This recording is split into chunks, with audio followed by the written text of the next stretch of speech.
अभी मैं एक किताब पढ़ रहा था मिलियनेयर नेक्स्ट डोर जो कि 1996 में थॉमस ने लिखी थी।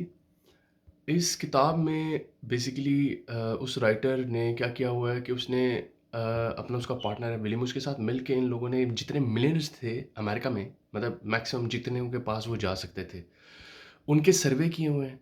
उन्होंने उनके इंटरव्यूज़ किए हुए हैं और हज़ारों की तादाद में इंटरव्यूज़ किए हुए हैं। हज़ारों की तादाद में उन्होंने सर्वेज़ किए हुए हैं और उनको लेक्चर्स दिए हुए हैं और उनके साथ इंटरेक्शंस की हुई हैं और उनसे डाटा इकट्ठा करके कंपाइल किया हुआ है और उन्होंने इस बुक के अंदर जो कि मैंने आपको नाम बता चुका हूँ मिलियनेयर नेक्स्ट डोर जिसके अंदर उन्होंने बताया हुआ है कि ये जो वेल्दी पीपल होते हैं, जो मिलियनेयर्स होते हैं, उनकी क्या आदत होती हैं और अमेरिका में जो मिलियनेयर्स हैं वो कैसे हैं और वो उनके उन और वो फर्स्ट जनरेशन मिलियनेयर हैं। ऐसे नहीं है कि वो अपने ख़ानदान से उनके बाप के मरने के बाद उनको जायदाद इनहेरिटेंस में वो मिलियनेयर बने। ज़्यादातर मिलियनेयर वो हैं जो खुद से उसी जनरेशन में अपने अरसे के अंदर खुद से बने। तो उन्होंने उनमें उनकी हैबिट्स वग़ैरह नोट की हैं। मिलियनेयर्स की हैबिट क्या होती हैं। उस किताब में। उन लोगों ने एक बड़ा इंटरेस्टिंग वाकया बताते हैं। वो बताते हैं कि हमें एक कंपनी ने कॉन्टैक्ट किया। उसने कहा कि अमेरिका के अंदर जो $10 मिलियन जिनकी नेट वर्थ $10 मिलियन से ज़्यादा है, उनको ना बुलाओ, उनको इकट्ठा करके उनसे कुछ उनकी आपने जाननी है ज़रूरियात, ठीक है? उनकी नीड्स क्या हैं, ताकि हम लोग उनको टारगेट कर सकें अपने प्रोडक्ट्स के साथ। तो वो उस ट्रस्ट ने कहा इनको क्योंकि ये लोग मिलियनेयर्स के साथ इनके काफ़ी राब्ते हैं ये लोग क्योंकि उनको सजेशंस देते रहते हैं, उनसे इंटरव्यूज़ करते रहते हैं, उनके क्वेश्चन करते रहते हैं। तो इनकी कंपनी भी ऐसी चक्कर में तो उन लोगों ने कहा कि चलें ठीक है हम मिलियनेयर्स अब ये कह रहे थे कि एक साथ 10 मिलियनेयर जिसका $10 मिलियन जिसकी नेट वर्थ है बंदे को बुलाना, अब हमें ये समझ नहीं आ रही थी इनको बुलाएँ कहाँ पे?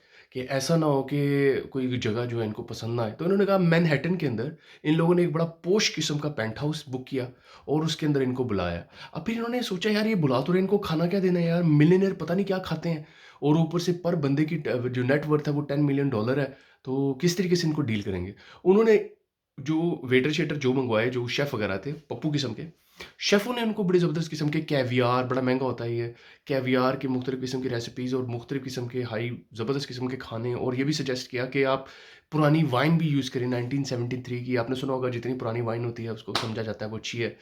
वो सारा उन्होंने महँगा-महँगा किस्म का पॉश किस्म का खाना वगैरह रख दिया और उसके बाद उनको मदऊ किया। अब वो जो अमीर जो कि $10 मिलियन जिनकी पर बंदे की वर्थ है, पहला बंदा आया। अब वो पहला बंदा आया तो देखो उन्होंने देखा एक नॉर्मल सी गाड़ी में आ रहा है और कपड़े भी उसने नॉर्मल से पहने हुए हैं, बिल्कुल लग ही नहीं रहा था, कहता उसे देख के लग ही नहीं रहा था ये मल्टी मिलियनेयर है। तो उसके बाद उन्होंने कहा यार क्या किया जाए इसको जब वो आया उसके साथ उन्होंने 2-4 मिनट गप लगाई, उन्होंने कहा ये लें जी आपको हम वाइन पेश करते हैं 1973 की। उन्होंने कहा वो खुश होएगा। उन्होंने कहा यार भाई मेरे मैं तो स्कॉच पीता होता हूँ या मुझे कोई फ्री वाइन मिले, मैं तो इसी से गुज़ारा कर रहा हूँ कि मुझे इतने पैसे लगाने की चीज़ पे ज़रूरत नहीं।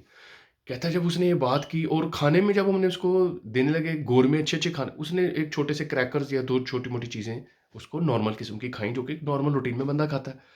कहता है जब हमने उस पहले बंदे की ये चीज़ देखी तो हम लोग हैरान रह गए। हमने कहा यार अगर जो बाकी भी आ रहे हैं, तो अगर वो कहीं उनको भी ये चीज़ उल्टी बुरी ना लगे। फिर हमने फ़ौरन अपने शेफ़ वगैरह को कहा यार ये जो महँगी-महँगी चीज़ें हमने बना के सामने रखी हैं ना, इनको ज़रा पीछे करो, साइड पे करो।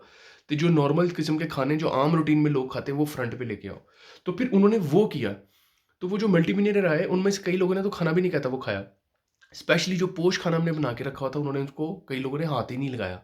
तो कहता है एंड में जब वो मीटिंग खत्म हो गई, उनके साथ हमने डिस्कशन कर ली, वो चले गए, तो उसके बाद वो हम लोगों ने खाया, शेफ़ वगैरह या वो जो ट्रस्ट था, जिसने हमें एम्प्लॉय किया था कि इन लोगों को बुला के इनकी नीड्स देखो, जिनकी जो हमारा क्लाइंट था, उसके ऑफ़िसर्स जो आए हुए थे, वो बैठ के खाना खा रहे थे, वो पोश किस्म का खाना।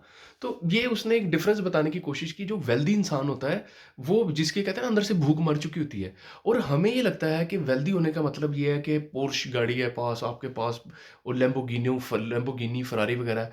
लेकिन ये जो प्रॉपर्ली वेल्दी लोग होते हैं, इनका जो फ़ोकस होता है, ये लग्ज़री करंट की लग्ज़री नहीं होती। इनका फ़ोकस लॉन्ग टर्म पैसे की जनरेशन होती है। इनको और वेल्दी की बेसिक डेफ़िनेशन ही यहाँ पे आती है कि ऐसा अगर आप कितने अरसे बगैर जॉब के या अगर आप जो भी अभी काम कर रहे हैं, अगर मैं इसे बंद कर दिया जाए, आपसे आपकी नौकरी छीन ली जाए या आपका बिज़नेस एकदम से फ्लॉप हो जाए, अल्लाह ना करे। आप कितने अरसे बगैर नौकरी किए सर्वाइव कर सकते हैं? ये है वेल्दी होने की प्रॉपर डेफिनिशन। अगर आपके पास आप साल कर सकते हैं, इससे मुराद है आप 1 साल के लिए वेल्दी हैं। अगर आप 6 महीने सिर्फ़ सर्वाइव कर सकते हैं, इससे मुराद है आप 6 महीने तक के लिए सिर्फ़ वेल्थ है आपके पास। अगर आप सिर्फ़ 1 महीना सर्वाइव कर सकते हैं, mouth to hand to mouth ही चल रहे हैं, तो फिर आप तो वेल्दी की डेफ़िनेशन में नहीं आते हैं। अच्छा, अब यही लोग, ये जिन्होंने किताब लिखी है, ये कहते हैं हम ऐसे साइंटिस्ट, ऐसे लोगों से मिले, बड़े-बड़े बड़े-बड़े अ, अच्छी प्रोफ़ेशन से रिलेटेड डॉक्टर्स, लॉयर्स, जिनके नीचे गाड़ियाँ हैं, पप्पू किस्म की गाड़ियाँ हैं। और दूसरी तरफ हम मिले एक फार्मर से, एक आम सा बंदा जो कि एक बिल्डर था। घरों में जाके आपके वो लगा रहा है, शेल्फ्स लगा रहा है या इस तरह की छोटे-मोटे काम कर रहा है बिल्डर। बिल्डर के पास ज़्यादा वेल्थ थी एज़ कंपेयर टू डॉक्टर्स या प्रोफेशनल्स या ये जो बिज़नेसेस बड़े-बड़े रन कर रहे थे। क्यों? क्योंकि जो प्रोफेशनल्स थे वो क्या करते थे, वो लग्ज़री में बह जाते थे। वो देखते थे कि यार ये गाड़ी लेना सब कुछ है। वो देखते थे कि मैंने अपने आप का ठाट-बाट बना के रखनी है, सूट पप्पू किस्म के पहने, ब्रांड्स पहनने हैं, ये वो सारी चीज़ों पे वो पैसे अपने ज़ाया करते थे। तो अगर अब उनकी प्रोफ़ेशन में कोई प्रॉब्लम आती थी, उनका प्रोफ़ेशन या उनका बिज़नेस कोई फ्लॉप होता था, तो अब उनके पास इतना कर्ज़ा चढ़ चुका होता था क्योंकि वो कर्ज़े पे ज़िंदगी गुज़ार रहे थे। ये लग्ज़री कर्ज़ा ले लेके क्रेडिट कार्डों पे उनकी लग्ज़री थी सारी।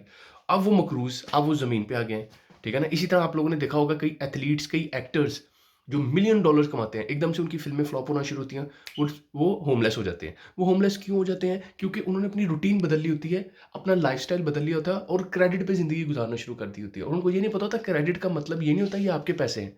क्रेडिट का मतलब ये है कि पैसे किसी के हैं, आपने उसको वापस करने हैं। तो इसी वजह से आप लोगों को, आपको मेरा बताने का मकसद सिर्फ़ ये है इस वीडियो में कि यार आप अपनी ना मेंटालिटी, पर्सपेक्टिव को बदलें वेल्थ और इस चीज़ के बारे में कि पैसा जो है वो दिखाने वाला, शो ऑफ वाला पैसा ही पैसा होता है। ऐसा नहीं है।